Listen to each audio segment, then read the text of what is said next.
పర్యావరణ హిత రాఖీలు విద్యార్థులు తయారు చేయడం ఆనందంగా ఉందని Indira Gandhi zoological park curator doctor Nandini Salaria అభినందించారు. శనివారం ఉదయం జంతు ప్రదర్శనశాలలో గ్లోబ్ సంస్థ విద్యార్థులు విత్తనాలతో కూడిన రాఖీలు తయారు చేసిన అనంతరం ఆమె మాట్లాడుతూ పత్తితో తయారు చేసిన నూలు దారం, చిరు ధాన్యాలు, పప్పు ధాన్యాలు, ఔషధ మొక్కల విత్తనాలు ఉపయోగించి కాగితం, అట్ట, పత్తి, నార, అరటితో తయారు చేసిన రాఖీలు ఆరోగ్యకరం అన్నారు. ఎకో ఫ్రెండ్లీ రాఖీలు ఆరోగ్యకరం, ఆనందదాయకం అన్నారు. పర్యావరణానికి మేలు జరిగే విధంగా ప్రతి ఒక్కరూ జీవించాలని కోరారు. ఈ నెల 18వ తేదీ ఆదివారం ఉదయం విశాఖ జూలో వృక్షాబంధన్ మహోత్సవం నిర్వహిస్తున్నామన్నారు. వృక్షాబంధన్ కార్యక్రమానికి మహిళలు రావాలని కోరారు. కార్యక్రమం నిర్వహణకు సహకరించిన గ్రీన్ క్లైమేట్ టీమ్, ఎన్జిఓ, సిపా ట్రస్ట్లను ఆమె అభినందించారు. ఈ కార్యక్రమంలో గ్రీన్ క్లైమేట్ టీమ్, ఎన్జిఓ వ్యవస్థాపక కార్యదర్శి జేవి రత్నం విద్యార్థులతో మాట్లాడుతూ ప్రతి ఒక్కరూ పర్యావరణ హితంగా జీవించాలని కోరారు. భవిష్యత్తు తరాలు ఆరోగ్యంగా జీవించడానికి పర్యావరణ హిత జీవన విధానం అలవర్చుకోవాలన్నారు. విత్తన రాఖీలు మొలకెత్తుతాయి, కాయలు కాస్తాయన్నారు.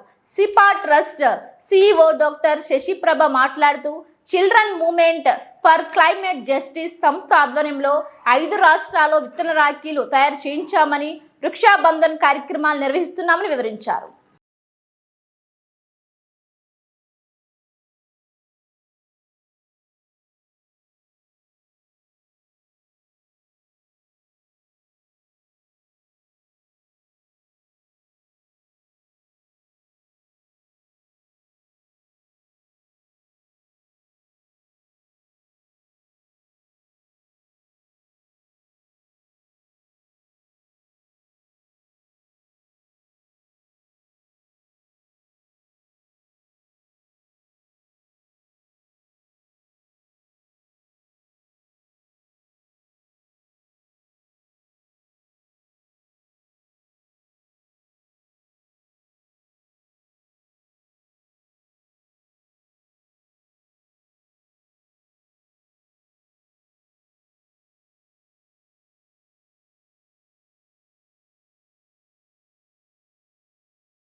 నా పేరు లిక్షిత. నేను 8వ తరగతి చదువుతున్నాను. నేను ది గ్లోబ్ స్కూల్ నుంచి వచ్చాను. ఇవాళ మేము జూకి వచ్చి అందరూ ప్లాస్టిక్ రాఖీలు చేసి పడేస్తున్నారు, కానీ మేము ఇక్కడికి వచ్చి విత్తనాలతో రాఖీలు చేస్తున్నాము. సో దట్ ఏమవుతుందంటే రాఖీలు విత్తనాలు అయితే వెంటనే మట్టిలోకి కలిసి అది మొక్కగా వెలిసి మనకి భోజనాన్ని ఇస్తాయి, ఫ్రూట్స్ ఇంకా వెజిటేబుల్స్ ఇస్తాయి. సో మనం అది తినవచ్చు. ఇంకా ప్లాస్టిక్ రాఖీల వల్ల మనకి త్వరగా భూమిలో కలవవు, ప్లస్ మనకి ప్రొడక్ట్ అన్నది చాలా మనకి హామ్ కలుగుతుంది. అందుకే మేము ఇక్కడికి వచ్చి విత్తనాలతో రాఖీలు చేసి కలుషితం చేయకుండా ఉన్నాము. నా పేరు నరేంద్ర. నేను గ్లోబ్ స్కూల్ వెళ్ళి వచ్చాను. ఈరోజు జూ పార్క్ రావడానికి గల కారణం ఏమంటే ఇప్పటి వరకు తయారు చేసినవన్నీ ప్లాస్టిక్ రాఖీలే చూసాము. ఇప్పుడు మేము వచ్చే కారణంతో విత్తనాలతో తయారు చేస్తాం రాఖీలు. ఈ రాఖీలు ఎక్కడ పడిపోయినా సరే పర్యావరణానికి ఎటువంటి ఇబ్బంది కలగదు.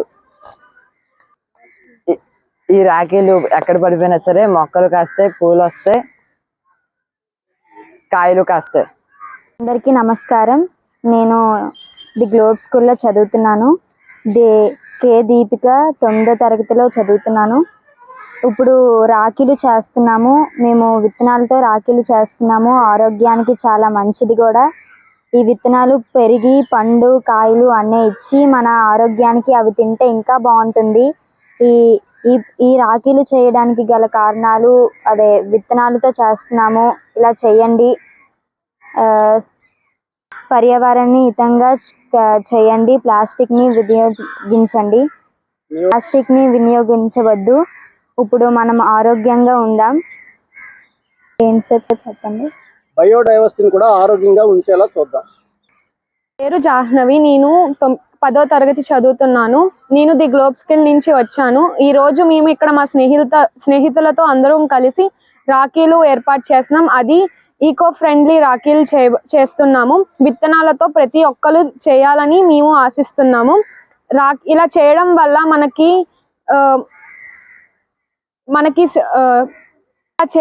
ఇలా చేయడం వల్ల మనకి పర్యావరణానికి అన్ని మేలే జరుగుతుంది, హాని మాత్రం జరగదు. మీరు కూడా మాలాగే అందరూ విత్తనాలతోని రాఖీలు చేయండి. ప్లాస్టిక్ ని యూజ్ చేయరాదు.